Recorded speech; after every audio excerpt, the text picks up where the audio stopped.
নায়ক শাকিব খানের নাম শুনছেন না? ডবল বেটার বাপ, কথা কয় না কয়। শাকিব খান একটা আংটি পরছে, আংটি। এই আংটি পরে একটা ছবি পোস্ট করছে। এখন এটা নিয়ে নিউজ হচ্ছে যে কয় কোটি টাকার আংটি শাকিব খান পরে আছে। তো এরা কাপড় পরলেও সেটা নিয়ে নিউজ হয়, একটা হাতে ঘড়ি পরলেও সেটা নিয়ে নিউজ হয়। কথা কন না আপনারা? হ্যাঁ, বাংলাদেশের সুপারস্টার শাকিব খানের হাতের আংটির দাম নাকি 2 কোটি টাকা।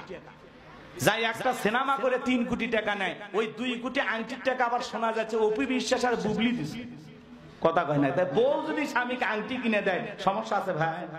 তো এগুলো হলো বাংলাদেশের মিডিয়ার কাজ। এদের কাজই হলো তিলকে তাল বানানো, ভুলভাল নিউজ প্রচার। আবার দেখবেন ওই আংটি সর্বোচ্চ হয়তো 500 টাকা দিয়ে কিনছে। কথা কন না আপনারা? আমার ভাইয়েরা মন খারাপ করবেন না বাজান গো আমার। আমি যে কথা বলতে চাচ্ছিলাম, তাহলে ঠাটের মুসল্লি কারা নতুন পাঞ্জাবি কিনে ঈদের মাঠে যায় মশান দেখায় যারা।